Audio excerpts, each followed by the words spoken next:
Bien, comencemos ahora entonces con el estudio que nos interesa, que es propiamente la parte física, que es acerca de corrientes y tensiones alternas sinusoidales. Nosotros vamos a ver corrientes y tensiones alternas sinusoidales. Esto es descritas en términos de funciones senos o cosenos. Entonces, una corriente y una tensión alterna sinusoidal, en primer lugar, son aquellas de la forma I de t igual a I por coseno seno de omega t más phi sub i. Este phi sub i es la fase inicial de la función de corriente. O bien de la forma, para la tensión alterna sinusoidal, V de t igual a V por coseno seno de omega t más phi sub b. ¿Sí? Le pongo el subíndice B para indicar que es la fase inicial de la función de tensión. Al igual que como sabemos desde física 2, I y V representan la amplitud de corriente y tensión respectivamente, es decir, el máximo valor que toman estas funciones en el tiempo.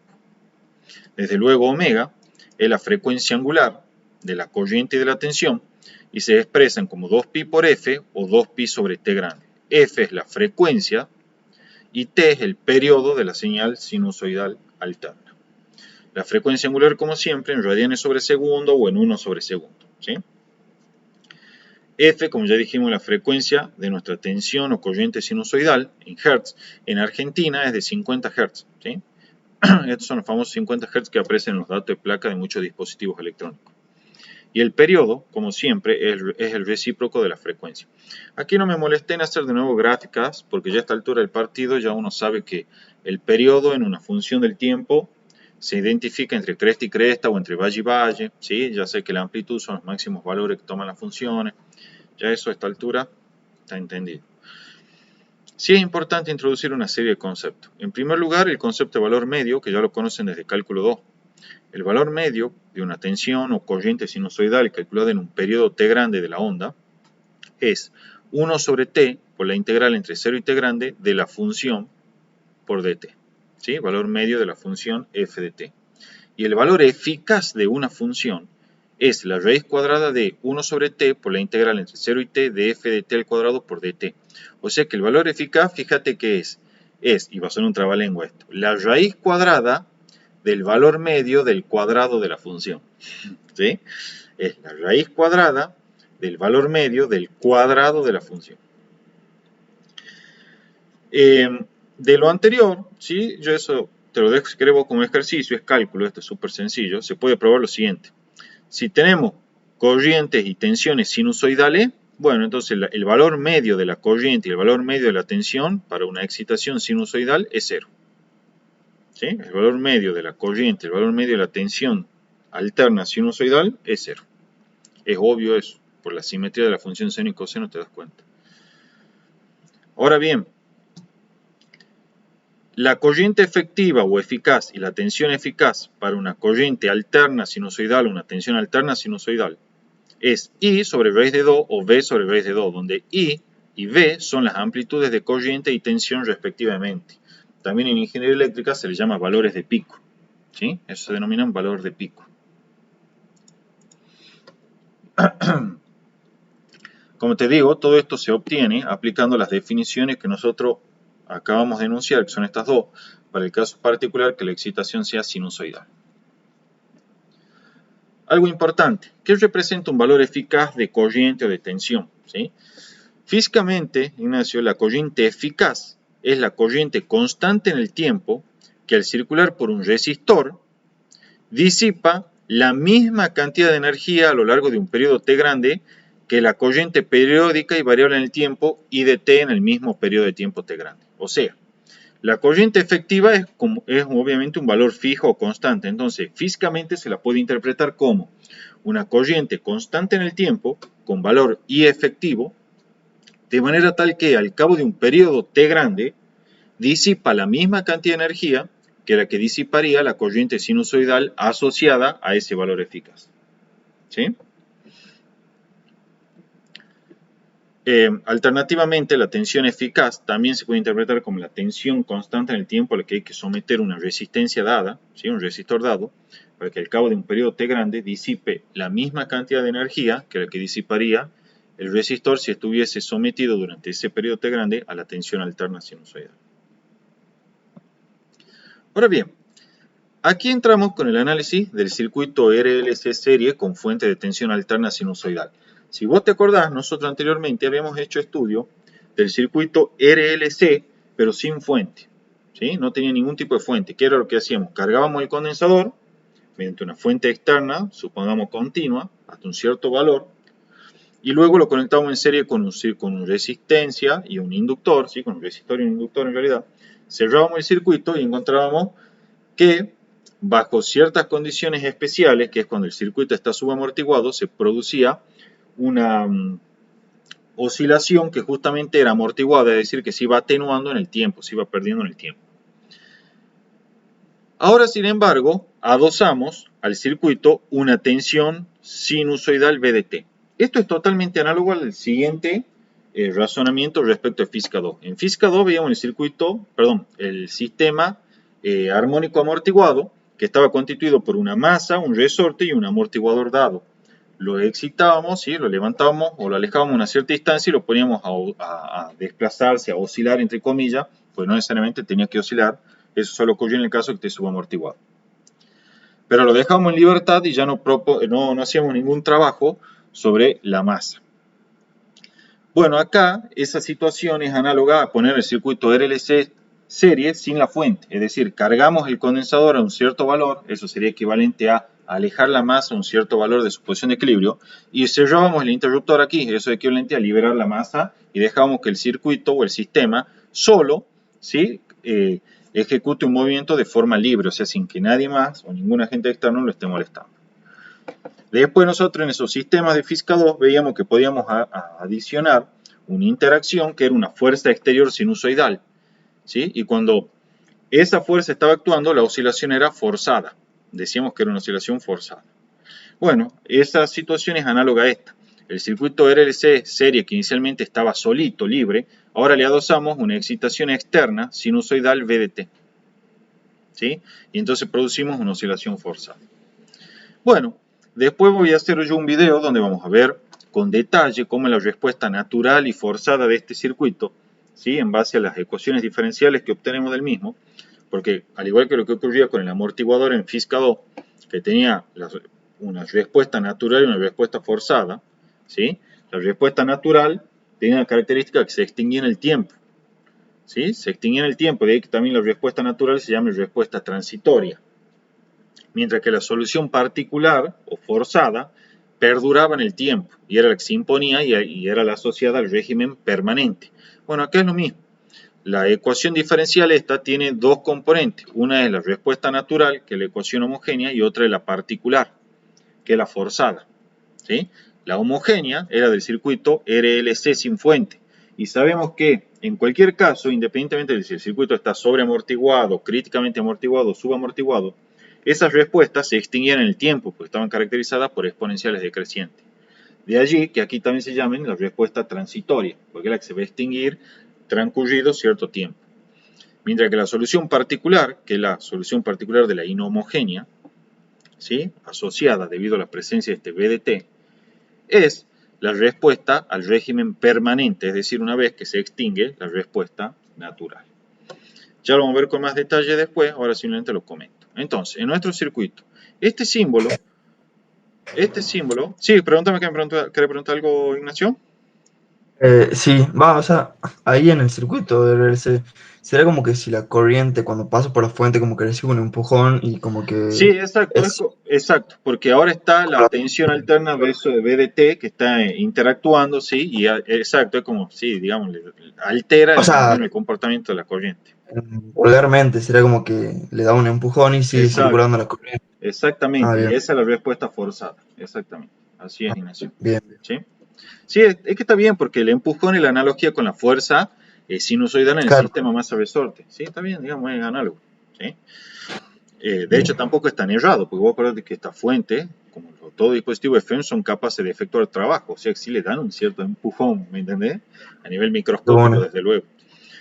Entonces, este símbolo, que lo vas a ver mucho, representa una fuente de tensión alterna sinusoidal. Se pone el circulito y esta partecita como si fuese un pequeño segmento, fragmento de una función sinusoidal o función armónica, ¿sí? Bueno, representa, como te dije, una fuente de tensión alterna sinusoidal. En todo instante de tiempo t, como siempre, de acuerdo al carácter conservativo de los campos electrostáticos, se debe verificar la ley de Kirchhoff de tensiones, esto es, V de t menos I de t por R menos L por DI respecto de t menos 1 sobre C por la integral de I de t por dt es igual a 0. ¿Sí? ¿Qué es cada cosa por si no te acordás? V de t, como ya dijimos, es la tensión sinusoidal de fuente. I de t por R es la tensión en la resistencia como una función del tiempo. L por DI respecto de t es la tensión en el inductor como una función del tiempo. Y esto que aparece acá, la integral de I de t respecto al tiempo es la carga como una función del tiempo y por lo tanto esto es Q sobre C, representa la tensión en el condensador como una función del tiempo. De acuerdo al carácter conservativo de los campos electrostáticos, esta suma en todo instante de tiempo debe ser igual a 0. Desde luego para la trayectoria cerrada, carácter conservativo. Recordad que en el inductor, si bien cuando hay una corriente variable en el tiempo hay un campo inducido o no electrostático que se opone a la causa que lo genera, ¿sí? Recordad que de acuerdo a lo que vimos en las clases anteriores, también un inductor tiene asociado un campo conservativo, que es el que se encarga de hacer trabajo en contra de este campo no conservativo, de manera tal que en virtud de este trabajo es que se almacena energía en el campo magnético del inductor, ¿sí? Por lo tanto, y lo que me interesa es que tengas presente que en este inductor, si bien hay un campo no conservativo, también hay un campo conservativo. De ahí que hablemos de que sobre este inductor aparece una diferencia potencial, porque acuérdate que la función potencial es exclusividad de los campos conservativos. Entonces, para poder hablar de diferencia potencial en inductor, era necesario que haya un campo conservativo, y lo hay. ¿Sí? Ese campo conservativo vimos que aparece debido a una acumulación de cargas en los terminales y superficie del inductor conforme se establece una corriente variable a través del mismo. Lo vimos en las clases anteriores. Bueno, aquí está lo que yo hablaba recién, ¿sí, Ignacio? La ecuación diferencial anterior nos dice que una vez superados los transitorios, esto es, cuando la respuesta natural de la solución general de la ecuación diferencial se extingue, la fuente de tensión sinusoidal alterna establece en el circuito una corriente I de t también sinusoidal, y que es de igual frecuencia omega que la tensión V de t a la cual está excitado el circuito. Pero en general, ¿sí?, tiene esa corriente una fase diferente que depende de la frecuencia, la capacitancia, la inductancia y la resistencia aérea. Aunque también, en alguna circunstancia particular, pueden estar en fase la tensión y la corriente generada. Esto es lo que ocurre particularmente durante la resonancia, que es la resonancia del circuito y que vamos a estudiar nosotros como resonancia en amplitud del circuito. ¿Sí? Ya eso es otro tema que vamos a ver en la próxima clase. Entonces, ¿qué es lo que me interesa que sepas de acá? Resulta que cuando nosotros resolvemos esta ecuación diferencial es lineal, inhomogénea, ¿sí? La parte inhomogénea viene dada por la tensión sinusoidal. Entonces, la respuesta de este circuito en corriente va a tener dos soluciones de acuerdo a lo que vos sabés de cálculo 4. Una respuesta natural, ¿sí?, o transitoria, que es la ecuación homogénea asociada, la solución homogénea asociada a la ecuación diferencial homogénea, y una segunda componente que es la solución particular asociada a la inhomogénea. Esta respuesta en corriente, que aparece acá, se extingue al cabo de cierto tiempo, ¿sí? Pasado un tiempo suficiente, se extingue, y solamente perdura la respuesta forzada, que es la asociada a la solución particular, y esta es, por tanto, la que constituye lo que se denomina el régimen permanente. Cuando vos vas y estudias en teoría de circuito, vas a ver que los libros tienen dos capítulos. Uno que es destinado al estudio de las corrientes alternas en régimen permanente, esto es, cuando ya se extingue esta componente transitoria, que es la homogénea de la ecuación diferencial, y otra que es el análisis de transitorio, que es cuando todavía está presente esta componente transitoria. O sea, todavía no se llegó a extinguir, ¿sí? Entonces, ¿qué es lo que me importa? Lo que me importa es que sepas lo siguiente. Si la tensión es sinusoidal, bueno, una vez superado los transitorios y alcanzado, por lo tanto, el régimen permanente, la corriente como una función del tiempo es también una función sinusoidal que tiene la misma frecuencia omega que la tensión sinusoidal a la cual se excita el circuito. ¿Sí? Eso es lo que me interesa que sepas y que está anotado acá. Entonces, si nosotros tenemos una tensión de la forma V de t igual a V por coseno de omega t más phi sub b, Entonces la corriente I de t en régimen permanente, es decir, una vez que se extinguieron los transitorios, es I de t igual a I por coseno de omega t más phi sub i. Phi sub i es la fase inicial de la corriente sinusoidal establecida en el circuito en régimen permanente. Esto, como te dije, es la corriente en régimen permanente, o sea, una vez superados los transitorios en el circuito RLC y vemos qué ocurre, y ahora vamos a ver, eso quiere decir qué ocurre en cada elemento. ¿Sí? Entonces, excitamos sinusoidalmente el circuito, la respuesta en régimen permanente, es decir, superado los transitorios, es otra corriente sinusoidal, ¿sí? Con una cierta fase inicial phi sub i que en general va a estar desfasada respecto de la tensión. Aunque, ojo, bajo la situación especial de resonancia, la tensión y la corriente de fuente van a estar totalmente enfasadas, es decir, van a tener la misma fase. Disculpa, Gaby. Sí. ¿Qué era un transitorio? Un transitorio se llama así porque son funciones que al cabo de un cierto tiempo se extinguen, ¿sí? Desaparecen o se hacen despreciables respecto de la otra componente del régimen permanente. Ah, bien. O ¿Estamos? sea, son esas que bajan exponencialmente. Exacto, exacto. Eso. Ok. Sí, exactamente. Bueno, vamos a ver entonces los diferentes circuitos que podemos tener. Primero, los diferentes elementos pasivos que podemos tener. El primer caso es el de la resistencia R. Una resistencia R, ¿sí? Por ley de Ohm, entonces, ¿qué es lo que va a ocurrir en la resistencia? Acuérdate que nuestro circuito es de la forma RLC. Entonces vamos a estudiar qué ocurre en el resistor R, en la inductancia L y en la capacitancia C, o mejor dicho, en el capacitor C, conforme se establece este régimen permanente. Vamos a ir por parte, estudiemos qué es lo que ocurre con la resistencia R. Por ley de Ohm, para todo instante de tiempo t, la diferencia potencial en los terminales de la resistencia es V sub R de t igual a I de t por R. Entonces, I de t, que ya saben, tiene una forma según la que vimos acá arriba, que es I por coseno de omega t más phi. Hacemos la sustitución correspondiente acá y vamos a tener que V sub R de t es igual a I de t por R. Esto queda I por R por coseno de omega t más phi sub i.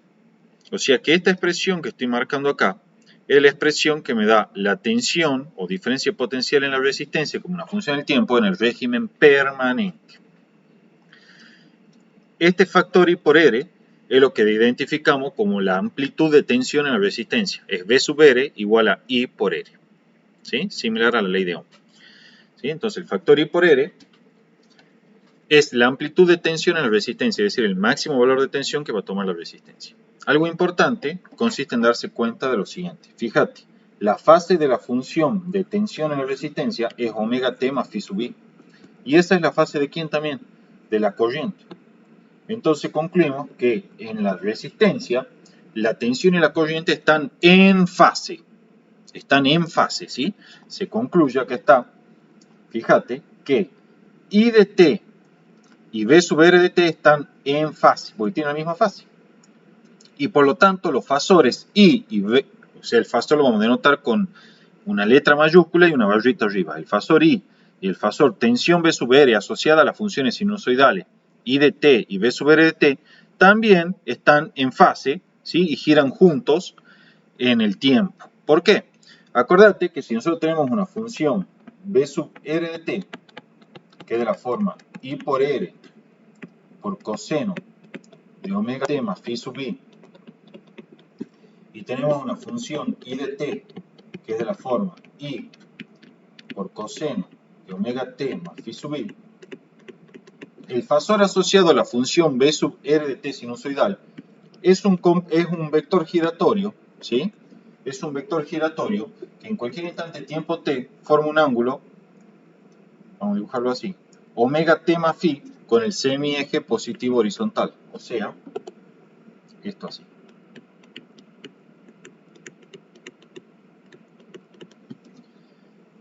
Y también recordar que el fasor asociado a la función de corriente I de t va a ser otro fasor que tiene una cierta longitud. Dame un segundito que cambie el color acá, si no, no se va a notar. Entonces, te decía, el fasor asociado a la función sinusoidal I de t es un vector giratorio que tiene una longitud I, supongamos,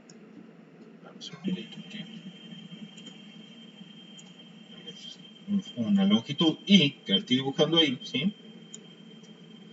Y que en cualquier instante de tiempo t forma un ángulo omega t más phi sub i respecto del semieje horizontal.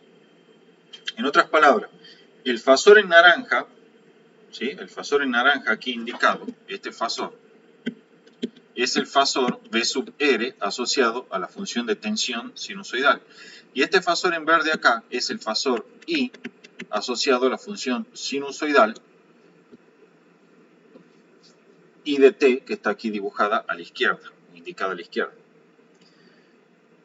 En cualquier caso, los O fasores... sea, Sí, pregunta. en un gráfico, las dos ondas, o sea, las crestas de las dos ondas van a estar a la misma altura, digamos, No a sería. la misma altura, van a estar en fase. No tienen la misma altura. O Van sea, a alcanzar la cresta en el mismo punto, en el mismo instante, pero no es que son de la misma altura. ¿Estamos? no, claro, o sea, la de la tensión va a ser más alta, No necesariamente, porque si la resistencia R es menor que 1, va a ser más baja. es verdad, es verdad. ¿Estamos? Sí, Pero sí, la idea es esa. Entonces, vos vas a tener la tensión sinusoidal, el fasor es V sub R, este naranja, que forma en cualquier instante un ángulo omega t más phi sub i con el eje horizontal, y su longitud es I por R. Y el fasor asociado a la corriente I de t es un fasor que en cualquier instante forma el mismo ángulo omega t más phi sub i que el fasor de V sub R, y que su longitud es I. Entonces el resultado es que, como forman el mismo ángulo con el eje horizontal en cualquier instante de tiempo t, estos fasores van a girar juntos con la misma velocidad angular omega. Por lo tanto, están en fase, ¿sí? Enfasados, giran juntitos. Porque en cualquier instante tienen que describir el mismo ángulo respecto al semieje positivo debido a que sus fases son iguales. El módulo de uno, sin embargo, es I por R y el del otro es I, ¿sí? Pero giran juntitos. ¿Estamos? sí, Gaby. Sí, pregunta. En ese caso, el periodo de esas dos, de la tensión y la corriente van a ser Sí, iguales. son iguales, exactamente. ¿O no? Son iguales. Así es. Ah, Así bien. es. De hecho, acá los tengo en los dibujos. Mirá, ahí está lo que hablaba. Fíjate que la Ahí está. tensión y la corriente, sí, como están en fase, alcanzan las crestas y los valles al mismo instante. Pero generalmente no son de la Claro. misma altura, salvo que la resistencia sea unitaria. ¿Sí? Ahí se ve. Esa es la respuesta en el tiempo. Y acá están los diagramas fasoriales. Fíjate, el fasor de tensión y el fasor de corriente van a girar juntos, ¿sí? Superpuestos, con una velocidad angular omega. Y de manera tal que en cada instante su proyección sobre el eje horizontal me da el valor instantáneo de la corriente y la tensión en el instante de tiempo en el cual dibujé los fasores. ¿Estamos? Bien, sí. Perfecto. A eso en laboratorio, o sea, que nos han pedido que hagamos un trabajo de esto, Sí, a la fuerza tenía que aprender, pero así nomás, digamos, ver lo de los fasores, sí, y ahí tienen ver lo del osciloscopio, claro, y ahí se ve claro, porque el lo de las osciloscopio ondas. te dibuja las ondas, las va a ver desfasadas, todo bien. Claro, está Mm. bueno. Sí, sí, está bastante bueno eso. Bueno, entonces, en resumidas cuentas, ¿qué es lo que nos importa a nosotros para esta parte que vimos? Entonces, en la resistencia, cuando estamos en régimen permanente sinusoidal, la corriente y la tensión están en fase. Esto es, alcanzan las crestas y los valles al mismo instante de tiempo. Desde el punto de vista fasorial, cuando hacemos un diagrama de fasores, vemos que los fasores de tensión y de corriente, cuando hablo de tensión en la resistencia únicamente, están enfasados, es decir, giran superpuestos con la misma velocidad angular omega. De manera tal que en cualquier instante de tiempo su proyección sobre el eje horizontal es el valor instantáneo de la tensión y la corriente respectivamente, en ese mismo instante. Desde el punto de vista de amplitudes, se verifica la ley de Ohm, esto es, el valor máximo de tensión o la amplitud de tensión en la resistencia es igual al producto de la corriente por el valor de la resistencia. Cuando digo la corriente, quiero decir la amplitud de corriente. ¿Sí? Bien. Vamos a ver ahora entonces el segundo elemento de interés. El segundo elemento de interés es el inductor L. ¿Sí? Es el inductor L. O el inductor en verdad con autoinductancia L. Sabemos que en todo instante de tiempo la tensión o diferencia potencial en el inductor es L por dI respecto de T. Cuidado, No lo confundas con la expresión para la FEM autoinducida, que es menos L por DI respecto de T. ¿Sí? La tensión en un inductor es L por DI respecto de T, no lleva el signo menos. Eso se debe a que el campo no conservativo y el campo conservativo suman vectorialmente 0 en cualquier instante si es que despreciamos la resistencia del inductor. Pero bueno, no me interesa tampoco entrar en tanto detalle. También algo importante que te anote acá por las dudas para que siempre lo tengas presente es que en este contexto el L por DI de T siempre es el potencial del terminal por el que entra la corriente en el inductor menos el potencial del terminal por el que sale la corriente en el inductor, independientemente del signo de la corriente. O sea, que si vos tenés un inductor así y tenés que la corriente entra por aquí, esto es A y esto es B, entonces, vamos a dibujar bien esto, V sub L igual a L por DI respecto de T denota la diferencia potencial del terminal A con respecto al B. ¿Sí? Si en cambio vos considerás una corriente I' así, entonces el B'L igual al L por DI' respecto de T denota la diferencia potencial del terminal B con respecto al terminal A.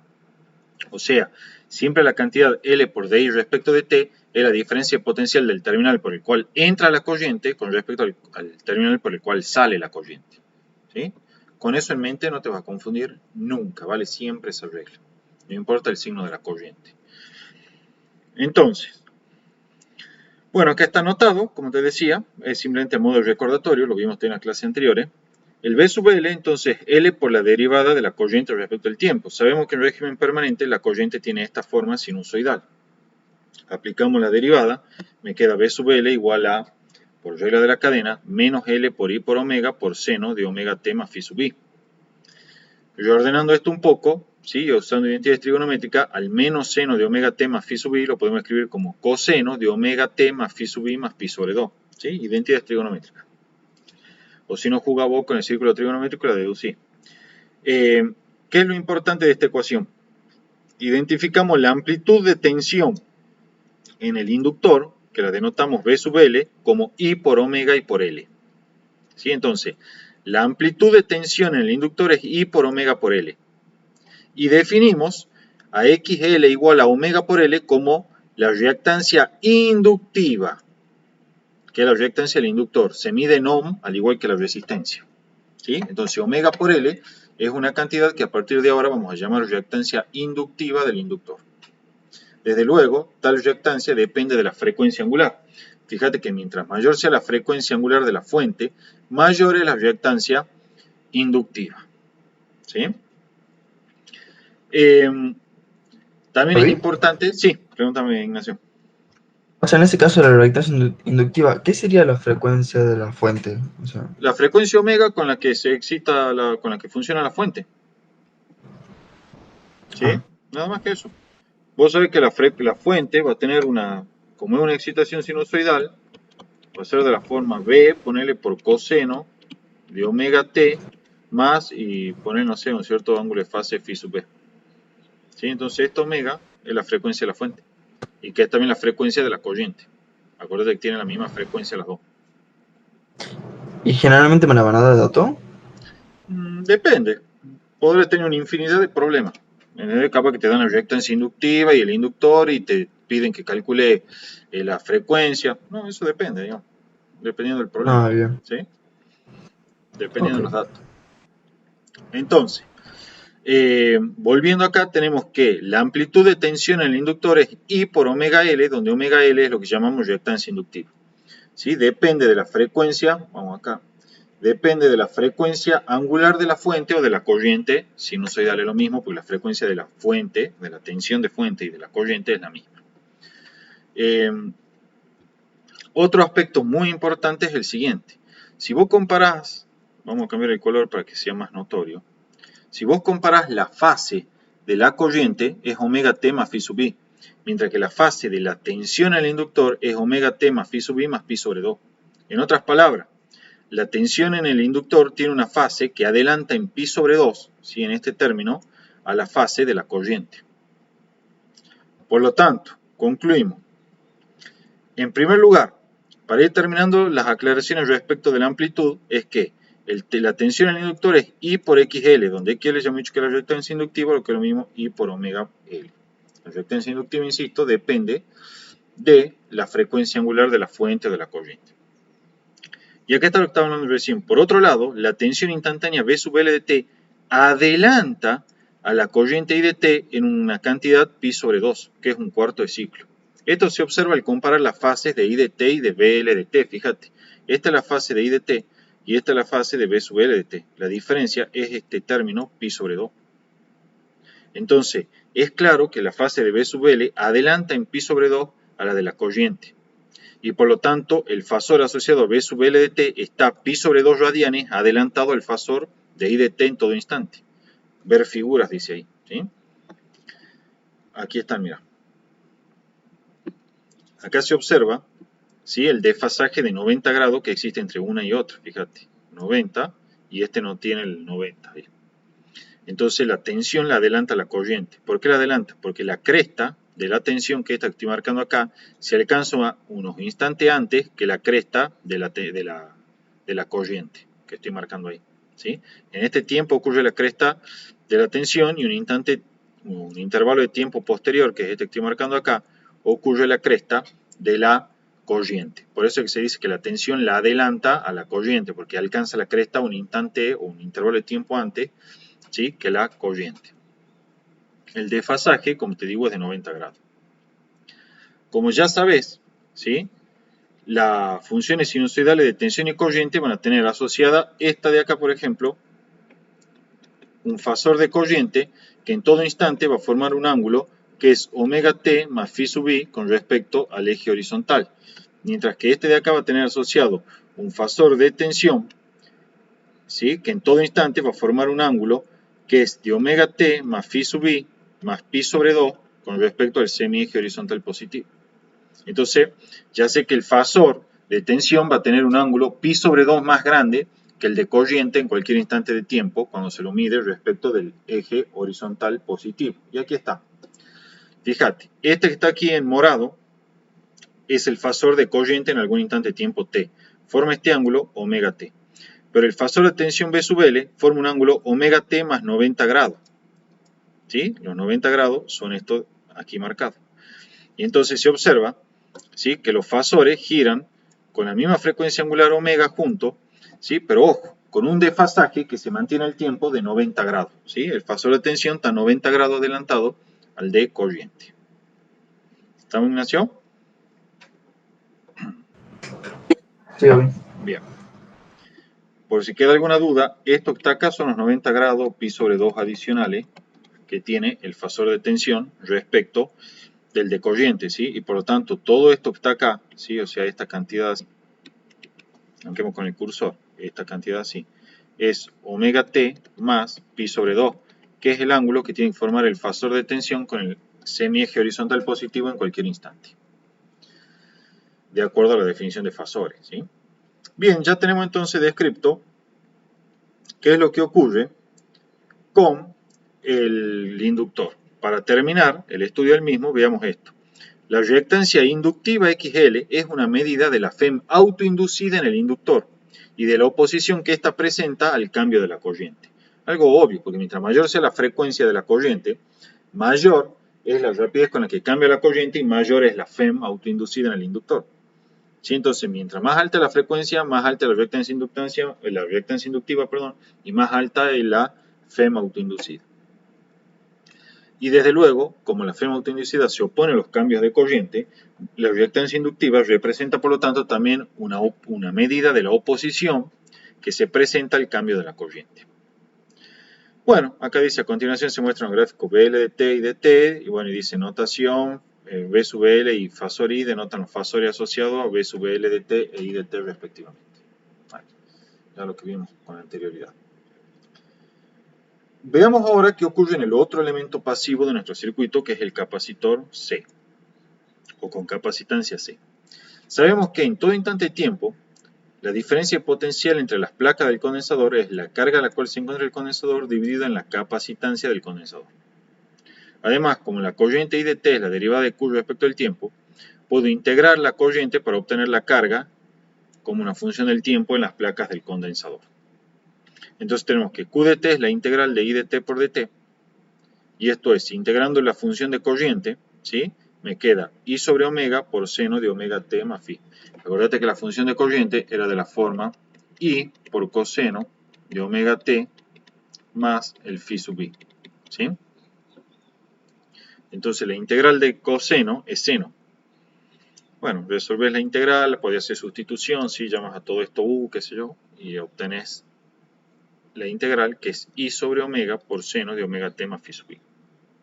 Ahora bien, ya tengo la expresión para la carga, entonces la tensión como una función del tiempo en el condensador, por eso está el subíndice C, es solo entre placas del condensador, es Q de t sobre C.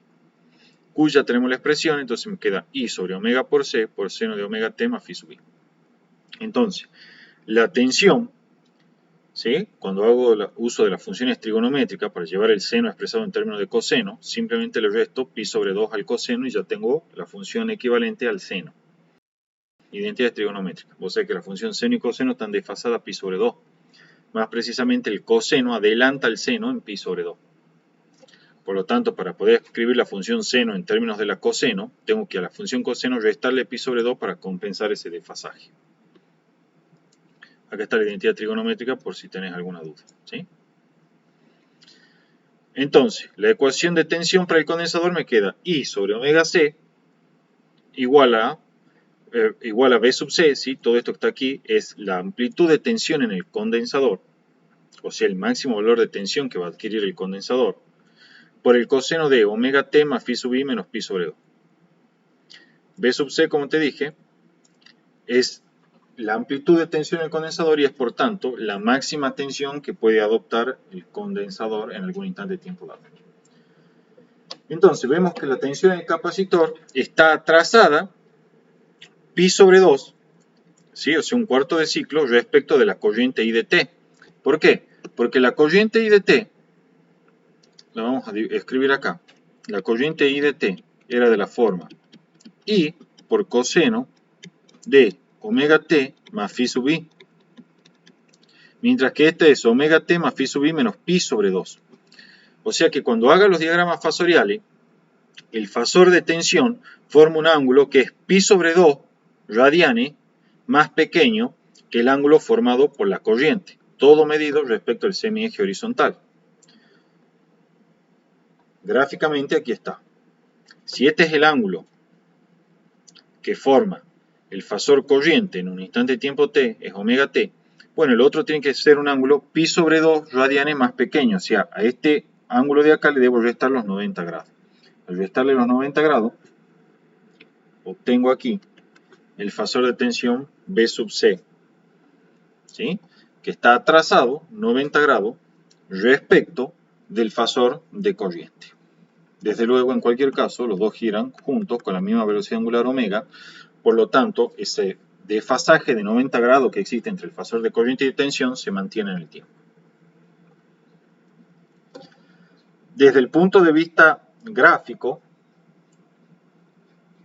en un circuito, en el capacitor, en el circuito en el capacitor, ¿sí? La corriente la adelanta la tensión en 90 grados. Aquí está el valor de pico de la corriente y unos instantes después o posteriores alcanza el valor de pico la tensión. Eso es causa del desfasaje. Se dice que en un capacitor la corriente adelanta 90 grados a la tensión. ¿Por qué? Porque alcanza la cresta antes la magnitud de corriente que la magnitud de tensión. Aquí está explicado todo, ¿sí? En primer lugar, la relación de fase, ¿sí? Perdón, la relación de amplitud, ¿sí? Vamos a empezar con la relación de amplitud. Para el condensador dice que el máximo valor de tensión en el condensador es igual a I por X sub C, donde X sub C es lo que nosotros bautizamos como la reactancia capacitiva, que es 1 sobre omega por C, ¿sí? Reactancia capacitiva, se mide en ohms. ¿De dónde sale eso? Bueno, porque cuando obtuvimos la expresión para la tensión en el condensador, vimos que el valor de pico de tensión era igual a I sobre omega por C, ¿sí? Acá está anotado por separado. Era I sobre omega por C. Entonces, llamamos a la reactancia capacitiva 1 sobre omega por C, ¿sí? Como está aquí anotado, Y entonces esa expresión para el valor de amplitud de tensión en el condensador lo podemos escribir como I por X sub C, que es la reactancia capacitiva. Entonces, la reactancia capacitiva se mide en ohms, al igual que en la resistencia, ¿sí? Y es una medida de la oposición que presenta el condensador al paso de corrientes generalizadas de baja frecuencia. ¿Sí? Bueno, acá dice a continuación se muestran los gráficos de tensión y de corriente suponiendo una fase inicial de corriente igual a 0, así como los diagramas fasoriales. Bueno, eso ya lo explicamos recién, ¿sí? ¿Tenés alguna duda de esto, Ignacio? ¿Como para que vuelva a repetir? No, está todo bien. Perfecto. Bien, entonces, en definitiva, lo que tienes que saber en un condensador es que la corriente adelanta la tensión en 90 grados. Ya estamos en condiciones de darte una regla memotécnica. Luis y Ciudad. Esto se lee así. En un inductor, la tensión está delante de la corriente. Y en un circuito capacitivo, la corriente está delante de la tensión. En ambos casos, en 90 grados. ¿Estamos? Para que no tengas que estar razonando y ya lo tengas siempre presente. ¿Sí? Está bueno. Bien. Como te decía, el análisis anterior muestra la relación entre la corriente I de T a través del circuito RLC serie y la diferencia de potencial VR, VL y V sub C a través de cada elemento individual, es decir, a través de la resistencia, a través del inductor y a través del capacitor. Ahora lo que yo quiero saber o hallar es determinar y ver qué ocurre en cuanto a la relación que existe entre la tensión de la fuente sinusoidal, que es V de T, y la corriente I de T a través del circuito. Porque hasta aquí los desfasajes de tensión y corriente que encontramos fue entre cada elemento individual y la corriente del circuito. Ahora yo quiero saber cómo es el desfasaje entre la tensión sinusoidal de la fuente y la corriente del circuito. La tensión sinusoidal de la fuente, desde luego, por la ley de Kirchhoff de tensiones, es la tensión total a través de los terminales del circuito, o sea, a través de todos los elementos de ello. Por ley de Kirchhoff de tensiones, ¿sí? Esto ya es lo último que vemos, Ignacio, ya te desocupas. Por ley de Kirchhoff de tensiones, sabemos que para todo instante de tiempo, la tensión, como una función del tiempo, es la tensión en la resistencia más la tensión en el inductor más la tensión en el capacitor en ese mismo instante de tiempo. Carácter conservativo de los campos electrostáticos. Además, si nosotros recordamos, ¿sí?, que la proyección de cada fasor sobre el eje horizontal representa el valor instantáneo de la magnitud asociada, entonces vamos a tener que V sub R de T es la proyección del fasor de tensión sobre el eje horizontal, o sea, V sub R de T es la proyección del fasor V sub R. VL de T es la proyección del fasor V sub L sobre el eje horizontal, o sea, es la proyección del fasor V sub L, es lo que vimos al principio. Y desde luego, V sub C de T es la proyección del fasor V sub C sobre el eje horizontal, o sea, es la proyección del fasor V sub C. Entonces, sabiendo que los valores instantáneos de tensión en la resistencia, el inductor y el capacitor son las proyecciones respectivamente de los fasores V sub R, V sub L y V sub C, podemos reescribir esta ley de Kirchhoff de tensiones, que está aquí, de la siguiente forma. V de T es la tensión V sub R de T, que es la proyección del fasor V sub R, más la tensión V sub L de T, que es la proyección del fasor V sub L, más la tensión en el capacitor V sub C de T, que es la proyección del fasor V sub C. En cualquier instante de tiempo T, todo eso. ¿Sí? Esto se cumple en cualquier instante de tiempo T. Es una propiedad de los fasores. En cualquier instante de tiempo T, el fasor proyectado sobre el eje horizontal del valor instantáneo de la función en ese instante de tiempo T. ¿David? Sí. No entendí bien eso de que B sub C de T es igual a la proyección de B sub C y con los otros, no sé lo mismo. Porque es lo que vimos al principio de todo, cuando vimos diagramas fasoriales. Yo te dije, siempre la proyección del fasor sobre el eje horizontal te daba esta proyección así, que era ¿qué? El valor instantáneo de la función. Lo sacas por trigonometría. ¿Cuánto vale esta proyección por trigonometría? Es I por el coseno del ángulo formado por el fasor, que es omega t. ¿Y qué es esto? El valor instantáneo de la función I de t en el instante de tiempo t. ¿Lo ves o no? Por trigonometría. Triángulo rectángulo. Claro, pero eso sería el... Pero en la parte de las tensiones Es lo mismo. sería el... Porque vos vas a tener acá la proyección de la tensión del capacitor en el eje horizontal por trigonometría, te va a dar esto de aquí, que es el valor instantáneo de la función b sub c de t. ¿Sí? Por trigonometría. ¿Lo Sí, sí, vemos, ahora sí. ¿lo vemos menos o no? Sí, sí, ya sí. Me había... Bien. no, Sí, sí, es había una entendido. propiedad de todos los fasores, ¿sí? Su proyección sobre el eje horizontal da siempre el valor de la función a la cual están asociados esos fasores en ese instante de tiempo t en el cual dibujaste el fasor. Y desde luego eso se cumple en todos los instantes de tiempo. Entonces, como se cumple en todos los instantes de tiempo, tengo que para todo t, b de t es la proyección del fasor b sub r en ese instante de tiempo t cualquiera, más la proyección del fasor b sub l en ese instante de tiempo t cualquiera, más la proyección del fasor b sub c en ese instante de tiempo t cualquiera. Todas proyecciones respecto del eje sobre el eje horizontal, porque estamos trabajando con funciones coseno en este caso. Si fuesen seno serían lo mismo, pero con proyecciones sobre el eje vertical.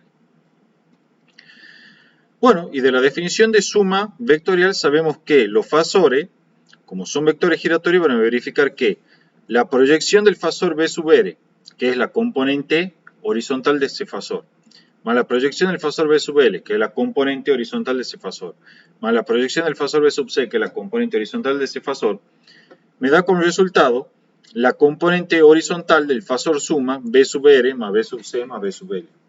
¿Sí? Siempre ocurre así. Si vos recordás, digamos, de lo que sabés de álgebra, ¿sí? Cuando vos sumás, como los fasores son vectores, ¿sí? Cuando vos sumés todas las componentes horizontales de esos fasores, por ejemplo, a ver, vamos acá. Vos venís y tenés, por decirte algo, tenés acá el fasor b sub r, y tenés acá, no sé, el fasor b sub l. Bueno, cuando yo sume la proyección esta, que es la proyección del fasor b sub r, le sume esta proyección así, que es la proyección del fasor b sub l, bueno, cuando yo sume esas dos proyecciones voy a estar sumando las componentes horizontales del fasor b sub r y el fasor b sub l, que son vectores. Y por definición de suma de vectores, la suma de las componentes horizontales es la componente del vector resultante. O sea, es la proyección del fasor suma b sub r más b sub l. ¿Te acuerdas de eso, Nacho, más o menos de álgebra o no? Particularmente no. Esto no. Es suma de vectores. Pero ¿Vos te acordás cómo se suman vectores? Se suman componente a componente. ¿Sí? Entonces, mira, haciendo un análisis, haciendo un abuso de notación. La proyección es como que del fasor b sub l, ¿sí? Es la componente en x del fasor.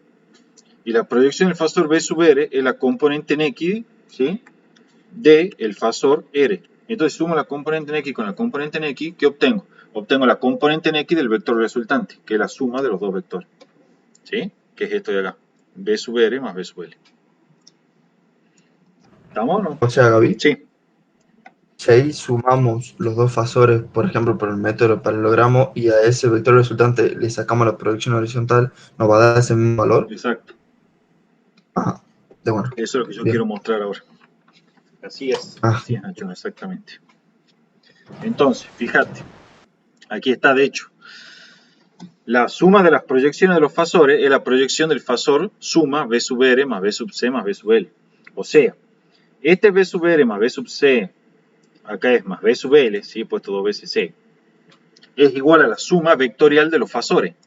¿Sí? En síntesis, el valor instantáneo de tensión B de t es la proyección de esta suma fasorial BR más BL más BC.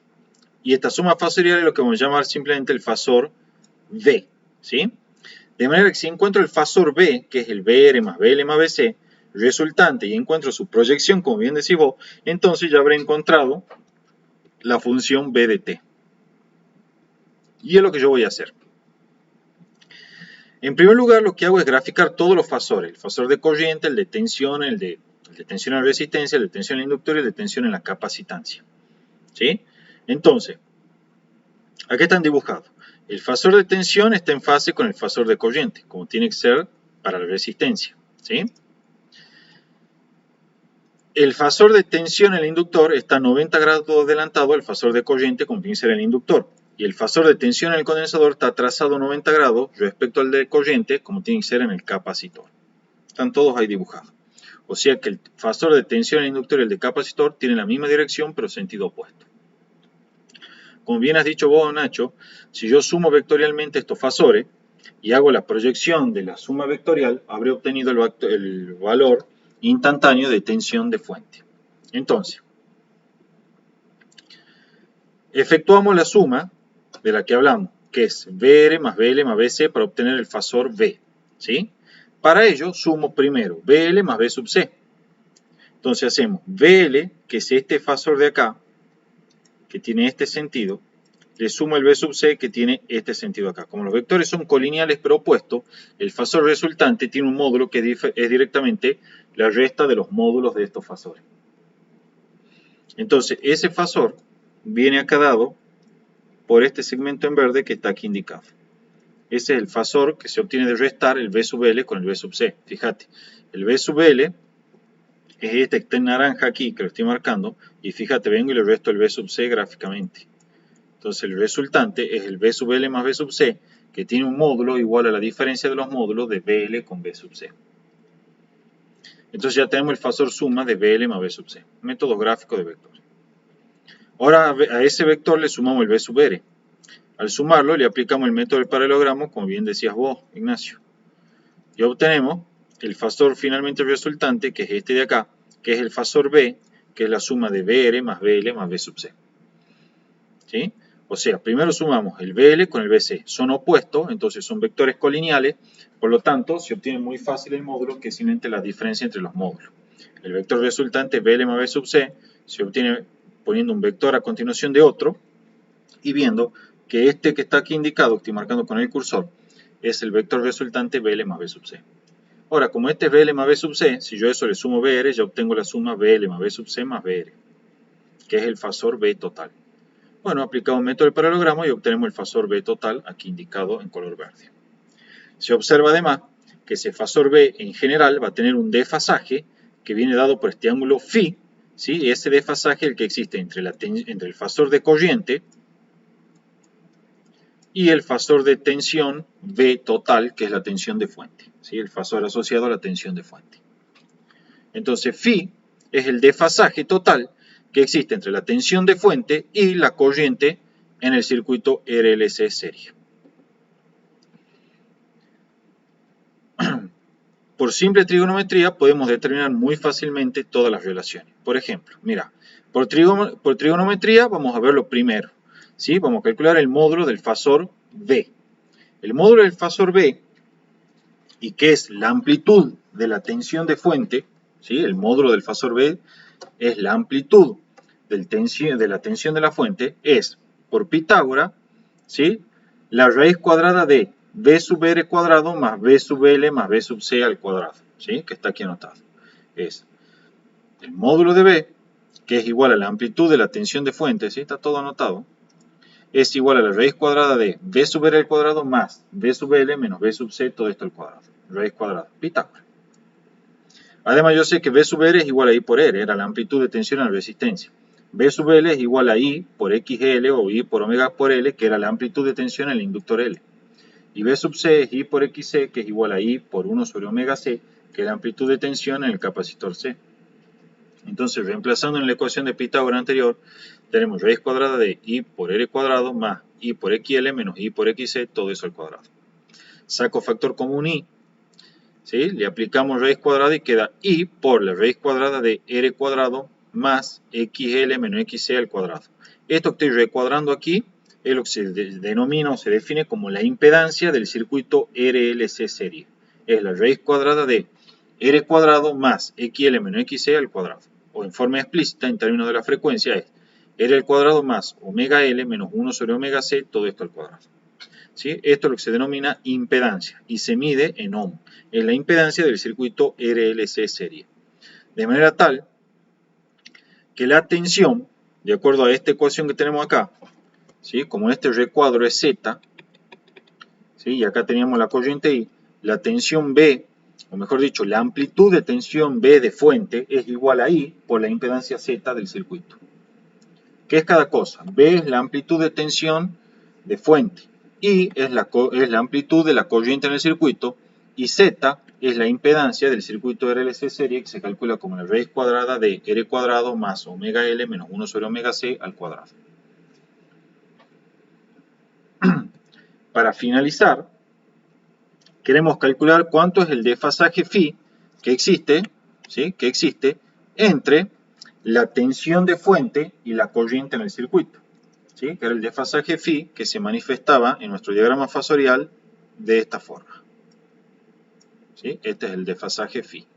Entonces, por simple trigonometría, fíjate, la tangente de phi es el cateto opuesto, que es esto así. El cateto opuesto ese, ¿sí? Sobre el cateto adyacente, que es esto así. Entonces, el cateto adyacente es obvio, es B sub R. Y el cateto opuesto es de esta altura así, que es la resultante entre el módulo B sub L menos el módulo B sub C. Es la longitud de esto, de este cateto opuesto. ¿Sí? Entonces, es lo que hicimos acá. Dice, vamos a ver que existe un desfasaje phi que representa la diferencia de fase existente entre la tensión de fuente B de T y la corriente I de T en el circuito. Por trigonometría, la tangente de phi es B sub L menos B sub C sobre B sub R. B sub L, que la amplitud de tensión en el inductor es I por XL, y B sub C, que la amplitud de tensión en el capacitor es I por XC. B sub R, la amplitud de tensión en el resistor y es I por R. Las I se cancelan, o mejor dicho, se simplifican, y quedamos que XL menos XC sobre R es la tangente de phi.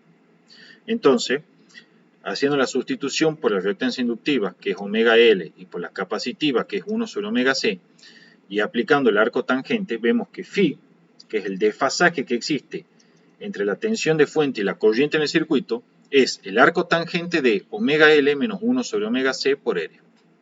Esto te muestra que el desfasaje que existe entre la tensión y la corriente, Ignacio, es función de la autoinductancia L, la capacitancia C, la resistencia R y desde luego de la frecuencia omega que tiene la corriente y la fuente.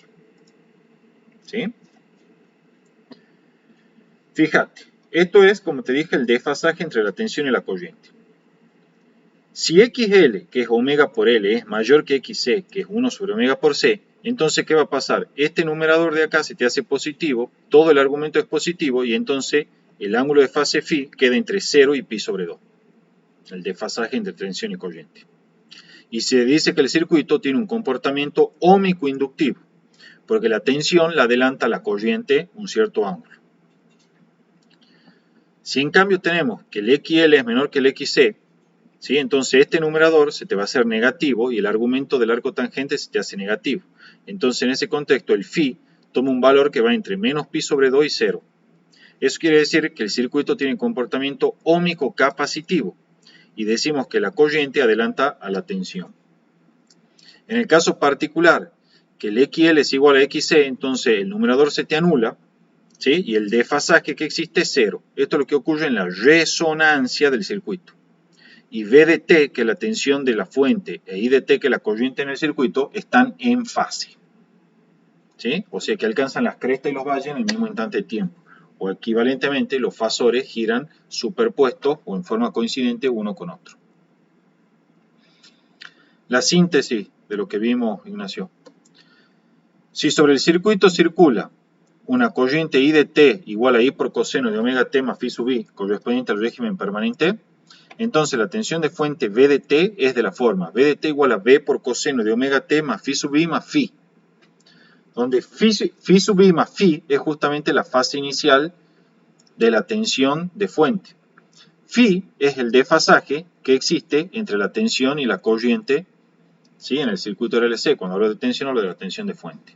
Y tenemos que el valor de pico o amplitud de la tensión es I por Z, donde I es la amplitud de corriente en el circuito y Z es la impedancia del circuito.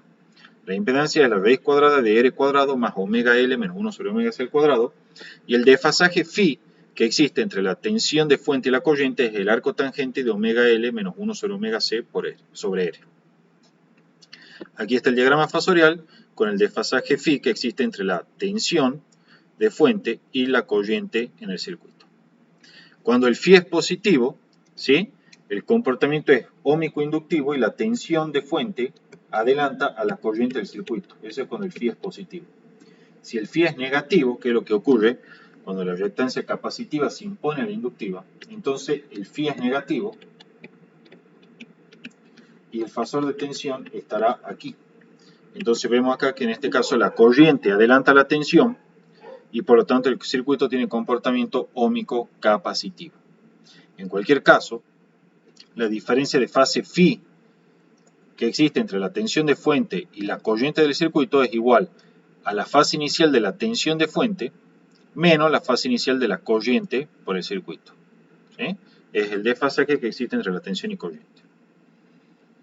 Con eso está todo explicada la primera parte de corriente alterna, Ignacio. ¿Tiene alguna duda? Yo sé que es remil pesado esto, pero bueno. O sea, más o menos como lo tenía que ver en laboratorio, o sea, casi no entendí nada, pero lo vi así a la fuerza. Sí, sí entendí Claro. la idea general y los desfasajes de los fasores y esas cosas. Bueno, eso es lo más importante, Está bueno. digamos. Yo tengo varios problemas hechos de corriente alterna para que veas así en los videos cómo se trabaja y cómo se razona con los fasores. Pero si vos entiendes el tema de los fasores, ya estás bien, digamos, ya vas bien. Por lo menos vas arrancando bien. Es lo que más problemas trae, ¿sí? O sea, lo que había llegado a entender era que siempre el inductor y el capacitor estaban desfasados en pi sobre 2 Sí, y exacto. O sea, es la es, tensión en el inductor y respecto la a la corriente tensión, están desfasados 90 grados y en el capacitor y la corriente también están desfasados 90 grados. En el inductor la tensión la adelanta a la corriente y en el capacitor la corriente la adelanta a la tensión. ¿Sí? claro. Exacto.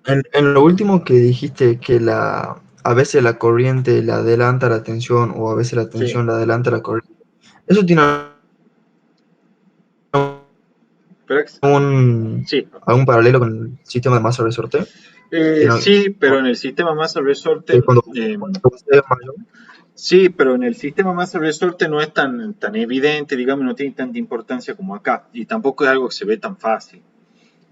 Ahí está relacionado con un desfasaje que existe entre la velocidad y la aceleración y que dan lugar a un fenómeno que se llama resonancia en energía, que yo particularmente no se lo enseñé. Por eso no la puedo hacer a la analogía tan, digamos, tan bien. directa, porque no se lo enseñé sinceramente. Le enseñé en el caso del oscilador de física 2, solo vimos hasta resonancia en amplitud y no vimos la resonancia en energía, que es cuando ocurre ese desfasaje entre la velocidad y la aceleración o fuerza que actúa, fuerza neta que actúa sobre el oscilador. Sí, sí. Y puede ser, Gaby, que la frecuencia de resonancia es cuando las inductancias Son iguales. capacitivas son iguales. Claro, sí, por eso está anotado acá, mira. Si XL igual a Bien. XC, entonces el desfasaje entre la tensión y la corriente, cuando digo tensión de fuente es cero, y estamos en resonancia. ¿Sí? Y los Bien. B de T y de T van en fase. Sí, sí, la resonancia en estos casos, la resonancia en amplitud se puede definir de diferentes formas. Se puede decir que un circuito RLC serie está en resonancia en amplitud si solamente si la reactancia inductiva igual a la reactancia capacitiva. O si solamente si el desfasaje entre tensión de fuente y la corriente del circuito es cero. O si solamente si la impedancia del circuito es mínima. ¿Sí? Son diferentes formas de definir la resonancia, todas equivalentes entre sí. Lo vamos a ver, tenemos una teoría exclusiva de resonancia, ¿no? No, gracias, está bien. De hecho, viene, mira, es la próxima clase. La tenemos aquí, a ver, ya cerré, porque sí le toman bastante de resonancia. Es cortito, nada del otro mundo, pero está, ¿sí? Está la teoría. Está en física 3 segundo parcial. Aquí cuando venimos a la parte de corrientes alternas, mucha práctica. Aquí está, ¿ves? La parte de resonancia. Respuesta en frecuencia y resonancia. Aquí está. ¿Sí? Respuesta en frecuencia en el circuito y resonancia. No es muy largo, pero está todo estudiado, ¿sí? Con sumo de detalle. Aquí está la respuesta en Gracias. frecuencia de Sí lo he corriente y visto. todo. Sí, sí, sí. Sí lo tenemos que ver a esto. ¿Sí? Joya. Bueno. ¿Está entonces más o menos entendido lo de hoy, Nacho? Sí. Bueno. Listo. Dejamos de grabar entonces.